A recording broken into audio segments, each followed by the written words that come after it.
Now, welcome back to the second part of the programme. A lot coming up in this programme. We are going to go straight, though, to Mary Butler. Mary Butler, good morning. Good morning, Damien. Thank you very much for joining us. Fianna Fáil TD for Waterford. How are you keeping? I'm very good. I'm here in a sunny Leinster house in Dublin. It's absolutely beautiful morning. You'd prefer to be in Portlaw, I'd say, though, would you? I certainly would. Or I know you're broadcasting from Dungarvan. I was there all day yesterday, and I have to say, Waterford is looking splendid in the sunshine. It really is, yeah. Just talking about fresh fish markets, and somebody told me there, the fresh fish stall in the market they were opening up this morning, there's a massive queue there at present. So if you are looking for fresh fish in Dungarvan, be prepared to queue. Mary Butler, we've a lot to discuss this morning, so I'm going to go straight to it and get straight to the nub of it. The Carlow IT Carlow WIT debate. Without rehashing all the different debates, there's a call this morning to meet the heads of the ITs. What do you think about this revelation? Some people are saying, Eamon Quinlan said it this morning and other people have said it, that the application for university status hasn't even been submitted yet. No, and that's absolutely correct. And if you will remember during the 2020 election campaign, and specifically in the Theatre Royal, when the Chamber of Commerce invited in all the different candidates, I was the person to point out that there was not even a memorandum of understanding agreed between Carlow and WIT to submit the application. Now, when the election concluded and the 4 new deputies were in place, we met a week after the election with Professor Willie Donnelly to discuss the situation, and to say that I was disappointed at the outcome would be an understatement.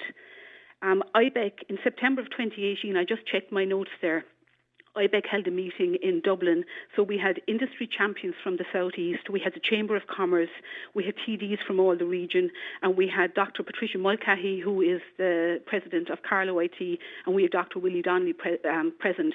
And at that stage, we were informed that we were close to an application being submitted. And yet here we are, almost 2 years on, and we're still no closer. Now, originally in 2016, there was a lot of calls at the time for a standalone university, but we were told as elected representatives that the only show in town was a technological university for the South East.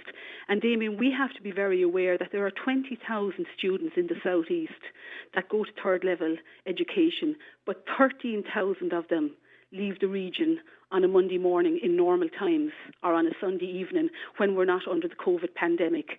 So that's a huge drain on spending capabilities in the South East, but it's also a huge drain because a lot of these people do not return. They make their life somewhere else. Yes. Where do you stand, Mary Butler, in terms of what Mary Roach said this morning? She believes, as some people do, that we should be going alone.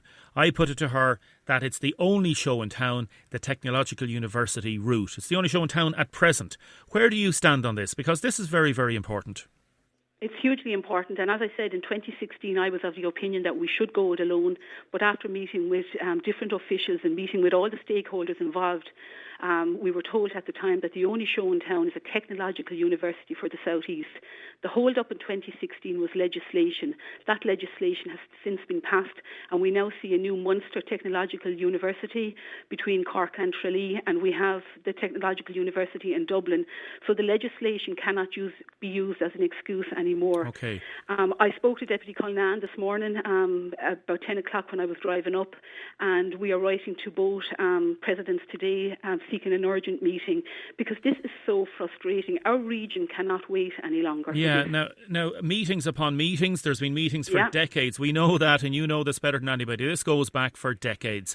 So are we looking at another meeting and people saying, we'll get our memorandum of understanding together? Like, obviously there's no committees meeting in the Dáil at the minute. There's only the COVID committee. But like, should the heads of the university, of the ITs not be called in and said, OK, has there been 3.4 million spent on the talks and the possible merger of the two colleges over the last number of years? Where has that money gone? What is the situation? Yeah. And there's no insinuation that anything's gone on awry. This has all been fully accounted for. But like, what exactly is happening? It's 5 years ago that we had the Michael Kelly report. This is just ridiculous. Yeah, and I agree with every word you have said there, because it's so frustrating. Like, initially it was the legislation wasn't in place.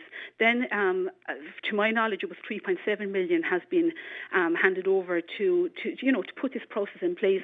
And also we must remember there were some hereditary issues. There were issues, but like there was a vote there last year, and Waterford IT came on, and they voted overwhelmingly to endorse this technological university, but unfortunately Carlow IT didn't, and that's where we have the stumbling block now. So I think it's very, very important that we have movement, because this is dragging on. I spoke to former Minister, Deputy Mary O'Connor about this, and her frustration was palatable at the time, because she just could not understand it. The legislation was there, the funding was there to try and oil the wheels, per se, to try and get things up and running, and we're no further ahead. Well, let's call a spade, Mary, and this is not looking for votes, or this is not playing the Waterford card. Let's call a spade a spade. It's Carlow's fault. Are you there, Mary? I am. I'm listening to you. That's a question at the end of that statement. A rhetorical question. It's Carlow's fault, question mark. Well, obviously at the moment, when WIT and all the staff members have come on board to say that they will endorse this technological university for the South East, the stumbling block at the moment is with Carlow IT, because they haven't endorsed what would be the application. So and they didn't even want to talk to us this morning. Like, that's ridiculous, isn't it? Well, absolutely. If you haven't got dialogue and communication, you're at nothing. So, look, certainly we're after reaching out now to try and have a meeting and to try and see can we move this on, because all the parts of the jigsaw are there. We just need to put them together. If they refuse to meet the elected officials, that will say an awful lot. They have to meet you. Well, I would hope they would meet us, and also I have no problem including the elected officials from Carlow, from the South East, because I just think it's very important at this stage. In order to move these things along, cross-party consensus goes a very long way, and that's the approach we're going to be taking. We took the same approach in relation to the Cat Lab, and that's the approach we want to take now as well, to try and bring everybody on board and try and deliver this. But it is so frustrating. It's, as I said, the parts of the jigsaw are there, but they're just not being put together at the moment. The will has to be there, and at the moment, I don't see that. Yeah, people need to get out of their silos, whatever silos they're in. We've a lot of things to cover. I want to go through things very quickly, if you don't mind, Mary Butler TD. In terms of the COVID committee and in terms of the nursing home issue, I put it to David Cullinan yesterday. Do you think there may have been serious failings in government policy over the last 2 months regarding how they approached nursing homes? In short, I do. As you know, I'm spokesperson for older people, and I've been working closely with nursing homes and with Nursing Homes Ireland for the last 2 months.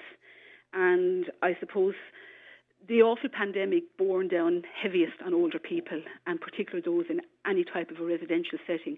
So 62% of everyone who has died so far died in a nursing home, be it public, be it private, be it voluntary, be it residential, be it a care home.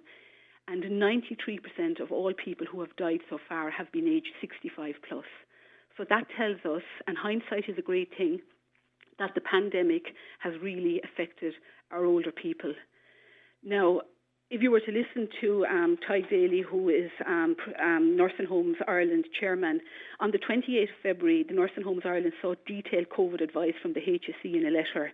And there was a toing and froing of over 400 pieces of correspondence between Nursing Homes Ireland and the department and the HSE, and the minister finally met with them on the 30th of March. But strikingly, what for me is the worst part of it is, NESET had 11 meetings which were minuted, and it was only on the 12th meeting that nursing homes were mentioned. Yes, there's a lot of questions. Now, I understand at the beginning that we wasn't sure what was coming. We were seeing what was happening in Europe. We had to put capacity into our acute hospitals, and we did that. And that's absolutely the fact. But on the 9th of March, my first press release was that Butler calls for increased focus on the elderly during the coronavirus. So it wasn't that it wasn't being flagged. And Damien, I undertook a survey myself between the 7th and 8th of April, and I contacted 80 nursing homes in Waterford, in Kerry, in Cork and in Kilkenny. And I had two simple questions. Did you have sufficient PPE? 60% at that stage did not have any. 30% had sufficient, 10% had a 3-day supply. And I asked the second question, do you have sufficient staffing capabilities? And 50% did not, and 50% did. Now, at that time, I went to the Minister with those responses because I was so concerned. But on top of that, some of the replies I got from the nursing homes would absolutely break your heart. And I toed and froed with them. There was one nursing home owner told me that she had a small nursing home and that she had a case and she contacted the HSE for 7 days in a row without response. This was in late March and she cried herself to sleep every night. So much more to come out on that. Just on the committee, I promised our listeners I would ask you, as I asked Matt Shannon, why didn't you vote for David Cullinane for chairperson of that committee? So the way committees work, as you know, committees are political. I was chairperson of the Committee on Business, Enterprise and Innovation for the last 4 years, and different parties wouldn't have supported me in that quest, but that's just the way committees work. Fianna Fáil decided to support an independent candidate, but as it has so happened, due to the restrictions in the Dáil now, there are 3 now temporary chairs also. So I'm actually one of them. David Cullinane is another, and there's a deputy, Carl McNeil from Fine Gael is another. So I actually chaired the third session on Tuesday because Deputy McNamara cannot stay in the chair for 3 or 4 sessions, which is 8 hours. So there are actually 3 other temporary chairs, and myself and David are 2 of them. Very good. A couple of quick furry questions. Any further detail on North Quays funding? People are saying it's been waiting for 2 years now for the North Quays funding. What's holding it up? Do you know? Well, what's holding it up, I would imagine, is government negotiation talks and the COVID pandemic. So I don't have anything up to date on that at the moment. OK, and one other text, if you don't mind, Deputy Butler. People asked, do you remember you mentioned before about that Garda investigation into the hacking of your Facebook account? Is that continuing, or where are we at that?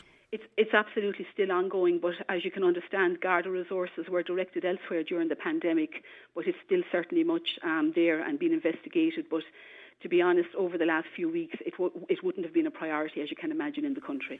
Mary Butler, thanks for joining us. Appreciate it. Thank you very much, Damien. Thank you. Bye-bye. Take care. Thank you very much. Mary Butler, Fianna Fáil TD for Waterford. Let us know what you think. Damien, talk. Carlow should be dumped and WIT allowed to go it alone. Carlow could join at some stage in the future if they decide. I'm disgusted with this carry on. That's from Councillor Joe Kelly. As I said, Joe, the government has said it's the only show in town. So what do you mean? Are we going to go it alone? Where do we go if we're going to go it alone? Other people saying, were older people, or why were older people allowed to die in nursing homes and not taken to hospital? We don't know. That's one of the main issues. Jim has texted from Tramore. Mary is extremely knowledgeable on her brief and would make a great minister for Waterford. Well, ministries and all that sort of talk is going to be spoken about at the next few meetings regarding the government formation talks. Damien, it's just shocking and disgusting that TU Waterford project is nowhere. WIT should be a standalone university. Again, the issues, I don't know. Let's see how it's going to be. Next, we're going to talk about a very important thing, the Irish Hospice Foundation. Now, in a minute, I'm going to be talking to Sharon Foley. Damien, we have a new government. It's called NEFID. Our politicians have abdicated their duties to them. That's from Jimmy. Jimmy, a lot of people would agree with you, but a lot of people would disagree that the main political focus was health matters over the last 10 to 12 weeks. And we had to, I suppose, listen to the experts. If we didn't listen to the experts, where would we be now? Would we have had thousands more deaths? We'll never know that, of course. But and some people saying we've had too many deaths, as we've heard. That's why that COVID committee is having that important meeting. Margaret O'Connor has texted in to say, Paul Flynn, Waterford All-Star, he should certainly be on that shortlist for Waterford's greatest sporting heroes. Good morning, Sharon. Good morning. How are you down there today? We're all wonderful, thanks. The sun is shining. It's not the sunny southeast, it's the tropical southeast. I hear you're in Dungarvan. I say it's one of the most beautiful places in Ireland to be today. So I think I'm only envious that I'm not down the southeast today. You're CEO of Irish Hospice Foundation. The current difficulties faced by families when a loved one is at the end of their life.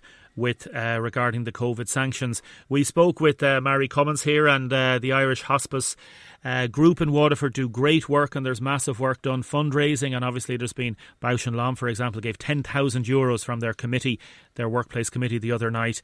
In terms of the difficulties at present, what are you hearing from people that are availing of the services of the Irish Hospice Foundation? Well, what we find and what we're hearing, and we're a national organisation looking at dying, death and bereavement, and we'd work with all of our partner organisations around the country who provide direct services around dying, death and bereavement, such as the hospices.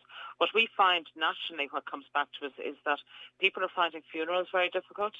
The restriction on numbers is very difficult. Just 10 people excludes many family members in most families in Ireland. And we did some recent research, and 89% of people felt that being with extended friends and families is a key part of that grieving process. So that's posing a real challenge for people. Visiting into nursing homes and visiting at end of life in hospitals has been a real challenge. Now, we fully understand and fully appreciate the need for that in terms of protecting people and protecting staff from COVID-19. But we would really encourage NPHET to consider how more compassionate care at end of life can be facilitated as we enter into the phase where we're living with COVID as opposed to dealing with the immediate crisis from COVID. So that's certainly been a challenge, and we appreciate the challenge and the sacrifice families have made in order to protect everyone, protect themselves and to protect staff. So that's something that's a real difficulty. Yeah. The other difficulty is mixed advice and mixed messages. So, do you wear the PPE? If you wear the PPE, do you have to go into isolation afterwards? All of that gets very mixed up, and we've got clarification from NPHET that is very, very clear that if staff our families have done the proper process on donning and doffing the PPE to visit a loved one at end of life, they don't have to go into isolation afterwards, and they can be there for the family funeral and to support other grieving members of the family. So it's really important that we've clear advice, and I think NPHET are doing a fantastic job and doing their very best in what is a very difficult circumstances to give us that advice and that support. But we're moving into new phases, and lots of these things need to be considered as we move into that new phase. And that was my next question, because there are talks this week, and a lot of politicians, particularly in the cabinet, have been talking to NPHET and talking to Tony Holohan about, for example, easing restrictions, particularly for funerals. What would your view on this be, Sharon, at present? I think you can fully understand the need for social distancing, and I think we do take our guidance, and that's the current debate as to what is safe. And they're using very evidence-based information to inform that. So certainly I wouldn't pretend to be any more knowledgeable than any of our team in NPHET. What we find is that a lot of people are used in funerals. Graveyards, they can socially distance. Churches, the large churches, they can socially distance. It becomes a challenge in more congregated settings, more if you're talking about funeral homes, if you're talking about humanist services where there mightn't be a large enough space engaged. So we can appreciate the challenges that are there, but certainly for many funerals and where there is large facilities like churches, it might be possible to have more people attend the funeral and to spread out a little bit. I can't give a figure on what might be the right figure. I think that's for NPHET to consider. Yeah. And I think as a nation we are there side by side with NPHET, certainly taking their guidance, and certainly it's a dialogue and it's a debate, and certainly in our correspondence, our debate with members of the Department of Health and NPHET, it is that dialogue. They're hearing what we're saying, but they're also saying, well, on the other hand, we have to be conscious of how the infection is spread, and I think that's part of the process, and that's a healthy process. And before we go, I want to give a special mention as well to the Care and Inform Hub that's on your website. Talk to me about this, please. I'm delighted you mentioned that. I was wondering when I'd say that. We recognised very early on that people need support if they were organising a funeral. They need support if someone in their family from COVID had died. They needed to know how to grieve in exceptional circumstances, how to support other people. We also know healthcare staff need support, and they need support if they're caring for somebody who's isolated. How can they enable connection with the patient and connection between the patient and their families? We also knew that there's many carers around the country that are caring for loved ones at home that they don't have respite at the moment. They mightn't have home help. What are the practical advice and tips they can get? And for the same for people in nursing homes, if they're caring for somebody coming towards end of life in a nursing home, what are things they can do as a family? So we developed a whole suite of resources. We developed them very, very quickly, and they're called the Care and Inform Hub, and they've been developed with all our partner organisations and inputs as well. So they're technically very sound and they're in line with all of the HSE advice. And you just have to pop onto the Hospice Foundation website and you'll see a big button there called Care and Inform. Just go into that and you'll find loads of resources for family and for staff and for communities. And really we'd encourage people to try and engage and get the information and support there. It is there. Some people have done the thinking for you, and there's lots of tips there that you can use to support yourself. And the key thing just before we go, that if you are bereaved or if you're supporting somebody who is bereaved, COVID-19 has really challenged all that social connection, but there are ways you can connect, and the important thing is to keep the lines of communication going. Keep talking to your friends and family, keep having the WhatsApps, keep having the texts. That's what gets us through a lot in terms of knowing that people are caring for us at those really, really exceptional and very, very sad times. Sharon, thanks for joining us this morning. Really appreciate it. Thank you. Thank you very much. Sharon Fioli there, CEO of the Irish Hospice Foundation. And as you heard her say, on the IHF website, Irish Hospice Foundation, the Care and Inform Hub, supporting grief and planning and funerals at this time. It's an important addendum to that website. I had a look at it. It actually is very, very good. So anybody there with difficulties, please, and anybody involved with the Irish Hospice Foundation, if you've done fundraising, any people that are involved in caring, keep up the great work. You are doing marvellous, marvellous work. Next, we're going to talk about work that can be done to public realms space. So, for example, we heard Jenny Beresford this morning talking about Grattan Square in Dungarvan. Do you think that, for example, some of it should be turned over to a public amenity space? What would you do in parts of Dungarvan, in Tramore, Waterford City, Hanover Street, Apple Market? What would you do? We're going to hear from businesses next about this. And some breaking news. The women's mini marathon has been cancelled after originally being postponed. It was due to take place, as we know, in October, and tens of thousands of women take part. The VHI Women's Mini Marathon, so it's officially now being cancelled. A virtual race is going to take place in October to raise funds for Irish charities, and entries will be valid for 2021 with a refund option available. And I know a lot of charities, a lot of people depend on the women that take part in that, so that's going to be another hit for charities. That's a topic we're going to be covering next week. Good morning. The village of Dunmore is packed with people this morning, many from outside of the area. Why is this being allowed to happen? Another texter: so much jargon from politicians these days. It's great to hear Mary speak sense. Whereas another texted on WhatsApp to say listening to Mary makes her blood boil. And another person saying that Mary is doing a great job. Patricia from Old Parish has texted to say, are car boot sales, open air car boot sales, back, and when will they be back? Tony texted in to say, we should insist on nothing less than a national university status for Waterford and go alone if we have to. And Mary also texted in to say she's very upset at the apparent lack of interest that the government showed in protecting the elderly in nursing homes. The care staff should have been the very first ones tested for the virus. After all, the elderly weren't going outside. It was the staff bringing the virus into them. And Paul has asked, are Fianna Fáil going to renege on their pre-election promise of the retirement age? Now, Owen is producing our programme today. Owen Dalton. Well done, Owen Dalton. First time producing, and it's great to have you. And good to see Michael Byrne as well. Tramore and Dungarvan's favourite son. Owen went out yesterday afternoon and spoke with people in the wonderful Granary in Waterford City, and Peter there, and getting back open in terms of selling coffees and cakes to take away. No seats there at present, obviously, in the place. So here is the report that Owen Dalton did, not only with Peter, but with some members of staff and some customers. Exactly 15 years in May of this year, 2020, yeah. We were putting together a fantastic day with WLR and Damien Tiernan. Damien was going to be down here. We had musicians lined up. We had an awful lot of work put into it. And this all happened like 4 weeks prior to the 16th of March, which is when, we had no option but to close. And it just became apparent as we got nearer the date that this wouldn't be a runner. It's all on ice, and when things get better, we will have this celebration. But yeah, we have been here 15 years as of May this year. How is today going? Okay, well, during the initial phase of the we closed on March 16th because customers just stopped coming. and people just had too many questions and worries about health and safety. And, I noticed that our friends up the road, Carter's Cafe, they closed on the same day. So everyone was doing it. So obviously we had no choice. And then, within 10 days, then it was a government announcement forcing us to close anyhow. During the lockdown, I would commute from my home to the cafe about twice a week, just because it's a very old building. I had to check out electrics and water supplies, and I'm glad I did, because we did actually have an issue that had to be sorted. It was an emergency issue. So I just noticed, like, the city, the poor unfortunate city of Waterford was just bereft of people and life, and it was so disheartening to sit at the window here in the cafe and look out and see grass growing on Hanover Street.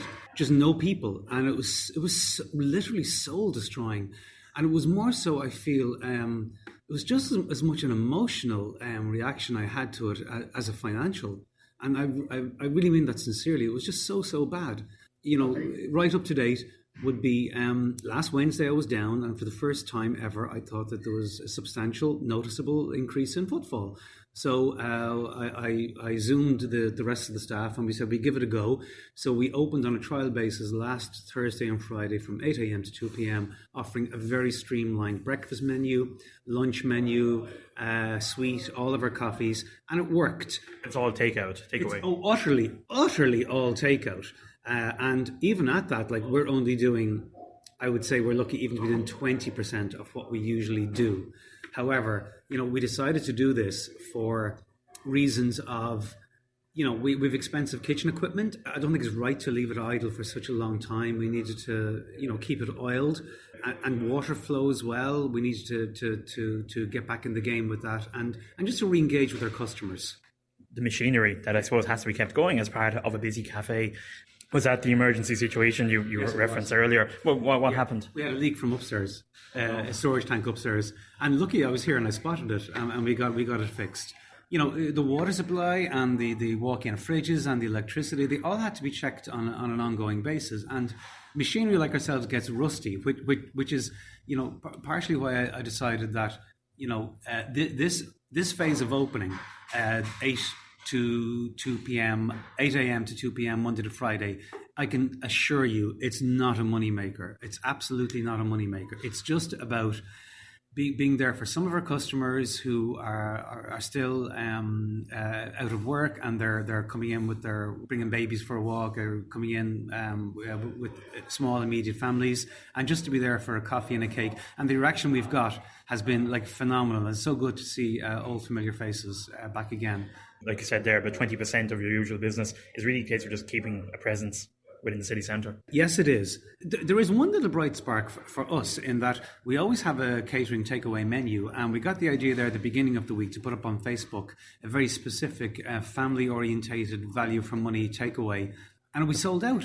And the people are collecting that now Thursday and Friday of this week.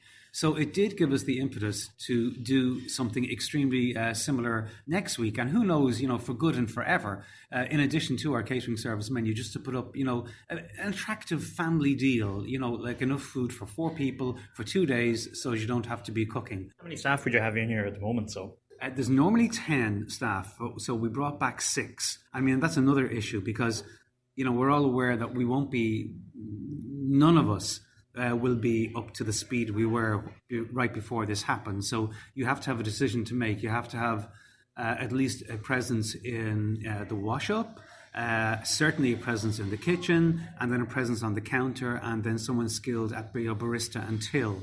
In fairness to all of the staff, we had a very open and frank discussion, and we decided who was going to come back in the first wave, and it was, I would like to think, by 99.999% by mutual agreement that who came back, when they come back, and under what working hours. So so far so good. I see the Chief Executive of Waterford Council, Michael Walsh, has said he's open as well to exploring using the public realm for those traders, be it food or maybe as the phases go on into phase 5, you might be looking at, I suppose, bars and pubs. But using that public realm, whether it would be here in Hanover Street, or maybe the Apple Market, or the Lower Prom in Tramore, or Grattan Square in Dungarvan, I suppose from your point of view, that is something that has to be looked at. It does, and we have a regular customer here. Is I'm sure all of your listeners know her is Julie Walsh. She's a great customer and a great hero of Waterford. She was the woman behind the hashtag Where in Waterford, and we were having this discussion here only 2 days ago. Like, the Granary Cafe is on Hanover Street, which is an amazing pedestrian street. If heads could get together, and if we could all share this, going forward, the Granary Cafe, Tully's Bar, the new cafe over there, the Couch Cafe, and whoever else would like to put their hands up, it's a conversation for the future.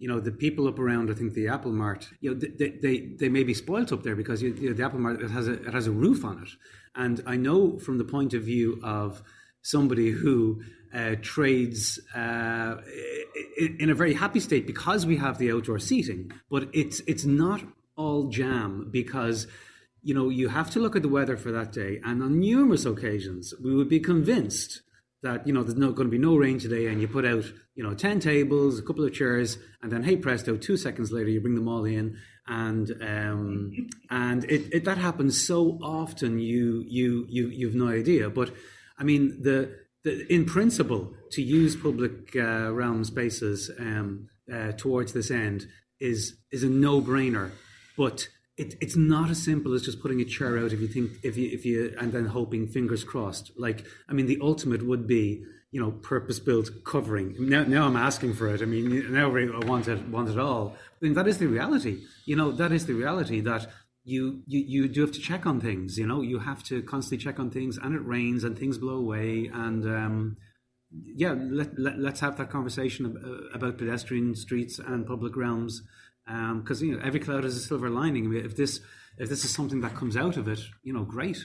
For yourselves then here, specifically in the Granary, Peter, I mean, you're intending on keeping going now until Phase 3 kicks in, 29th of June. Yeah. Will you be able to keep going, I suppose, up until then? I mean, if you're saying like that you're possibly not even breaking even. Everything's about finance. I mean, everything is about finance. I could not do this if it wasn't for the 85% rebate that the government is paying. I mean, staff come off COVID and go back on the employer contribution scheme, which is great. 70% or 85%? 85%. It's changed. That scheme has actually been changed 10 times, which just gives you an indication of how it was patched up in the beginning and then realised, we made a mistake, let's tweak it, and then let's tweak it again and again and again, which is fine. This all came on top of us. It is about finance, it is about money, it's about businesses. I sincerely, I can tell you, dipped sincerely into company reserves to close down the business in a fashion that all suppliers were paid, the last week's wages were paid. Unfortunately, it was also VAT month as well, and P30 month. Every month is P30 month. I actually remembered in the month of April that we traded for 2 weeks in March. So there's another liability as well for suppliers as well. But when all that was paid,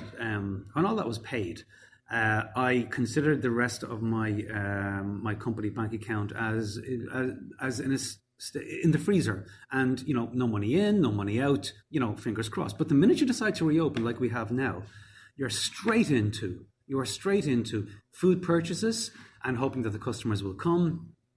Overheads, electricity, all kick in again. And as I said to you before, this for me is just an exercise in just an escape from the horrible 8 weeks at home, not doing what I love to do. And the same go for my staff as well. And it's an exercise in dipping your toe in the water, doing as much as the customer needs, but trying your best not to lose money doing it. Focusing on yourself and your own colleagues.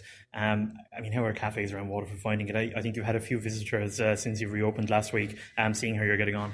Yeah, we would have had like every cafe, hotel, restaurant owner in the city. We all basically know each other, but there would be a sense of what are you doing or how are you doing it, and there would be curiosity there. I think that somebody said to me just prior to us advertising on Facebook and social media that we're going to open, two or three people said it to me, you're brave, and I thought to myself, it's what we do, but now having done it for 3 days and seeing really how even tighter the margins are, and how much quieter the city is, it is a brave thing we're doing now. Anyone who's opening now is brave. like they are. They really, really are. So, needless to say, they all need our support. And but if one or two open up, then that encourages the third and the fourth to open up, because there is a sense that, well, I'm missing out and they're open up, so I'm not going to, which is great. Nothing of healthy rivalry. Nobody wants to stay off the pitch for too long. Yeah, precisely. No one wants to stay off the pitch for too long. Now, Sarah McCarthy, you're working here in the Granary. You've got the face mask on. You're working at the till. You're barista as well. Yes. I have to say, Peter has everything set up really, really well, and we kind of have everything laid out. Customers, even if they're not sure, everybody's really patient. We take it one step at a time, but I think we're doing well. Social distancing, I think, is the new norm, so I think we just kind of have to go with the flow and see how we get on. What's it been like, I suppose, over the last few days since you reopened? I think most people are happy just to have, somewhere different to pick up some food and stuff like that. And because we put in the signs, we have the sanitizer, we have the glass at the counter, people I think they feel safe coming in. And if they're unsure of anything, people just ask questions. It's all about just asking if you're not sure, stuff like that. And we're just kind of doing a limited menu, but people are happy with that. They're just happy to be able to offer something. So just take it one day at a time, we'll see. For yourselves then, you've got the Perspex glass up, you've got the masks on, you've got all those, I suppose, safety measures taken, you're taking those as well? Yeah, of course. So we find as well, to say at the moment it's only takeaway. So we have all the stickers on the ground, everybody is the 2 metres apart, everything we wrap up and we make sure we sanitise everything constantly. Anyone have any questions, no problem. And then on June 29th, if the phases go as they're supposed to, we should have seating, stuff like that as well. And slowly but surely, I think more people will kind of come out. If we do it in a safe way, I think everyone can have food, everyone can have their coffee, just slowly but surely. What are people going for, actually?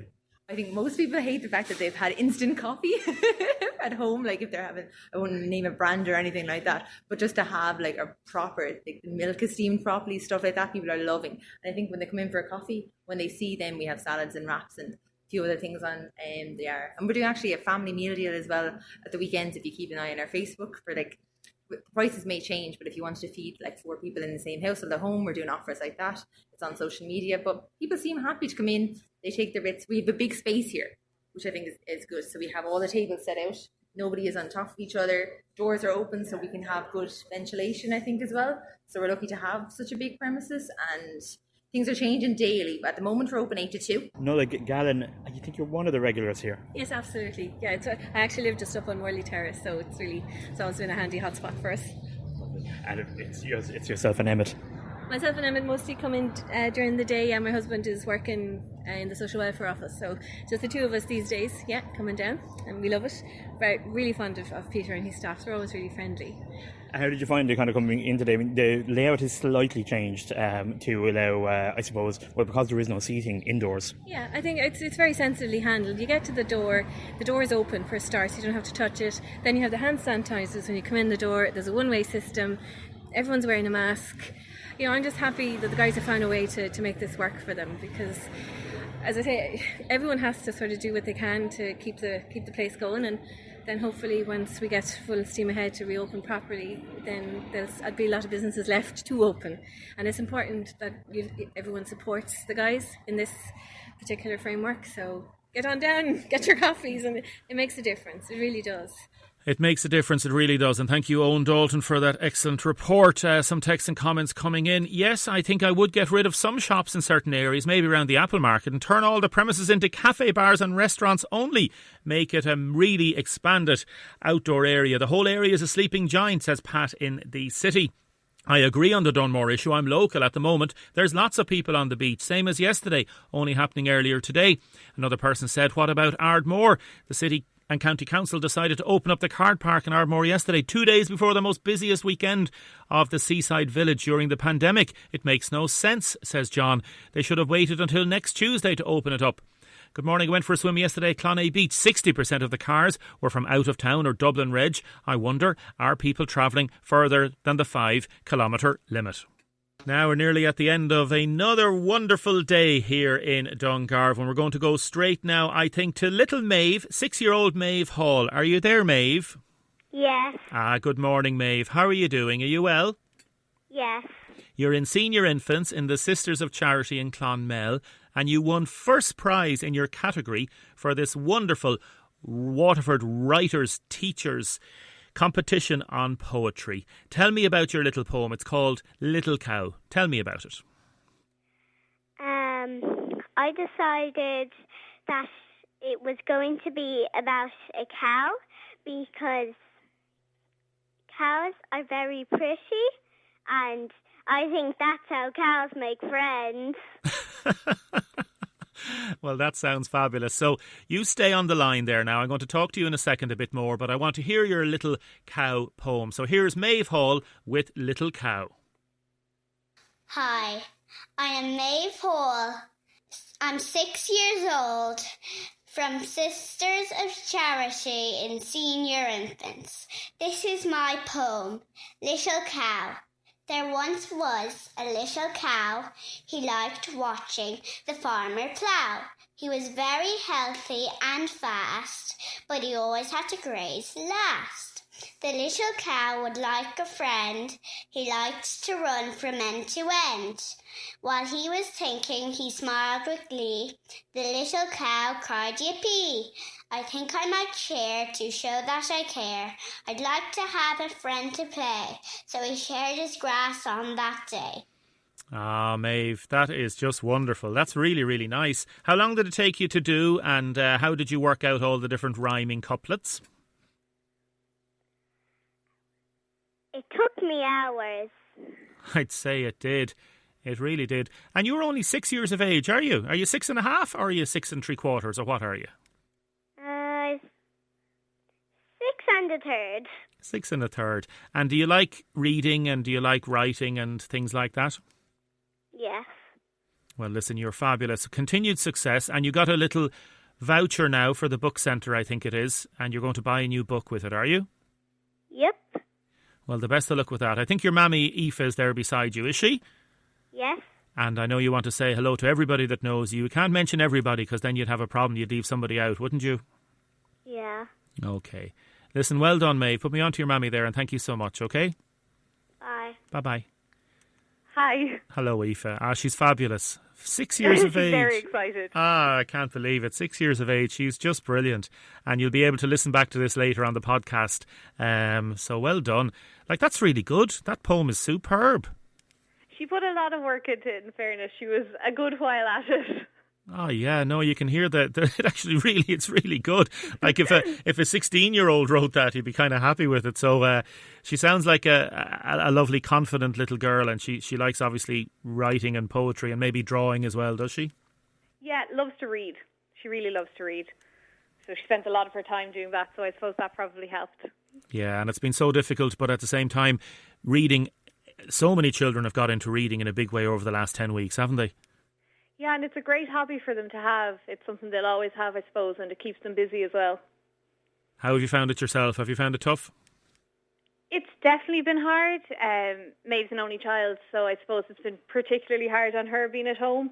But we've been keeping busy, and I suppose things could be a lot worse for us. We're very lucky where we are that we're together and we're happy and we can keep busy, so... Yeah, as my sister says, it's all about making memories. And in years to come, please God, we'll look back on this time as special moments as well, won't we? Exactly. And it's lovely to get to spend time together. It's not something we'd get to do normally. We'd be out working. So it's nice to get to spend that time at home and do those things at home, I suppose.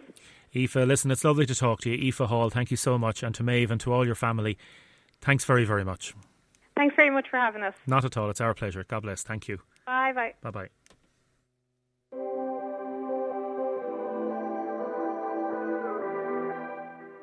Now, thank you everybody for all your texts and comments. That's a lovely, lovely competition that the Writers' Centre had in Waterford regarding the poetry. And well done to all that took part and all the winners. And really beautiful poetry. Keep writing your poems, children. Keep writing. I want to say thank you very much to Owen Dalton for producing the programme today. As I said, his first day producing, he did a marvellous job. Well done, Owen, even if you are from South Kilkenny. Thanks to Michael Byrne for your help as well. We are going to be back tomorrow again from Fungarvan. Keep your texts and comments coming in. If I didn't get to your texts and comments today, I'll get to them tomorrow. Have a great day, folks. Stay safe. Put on the sun cream.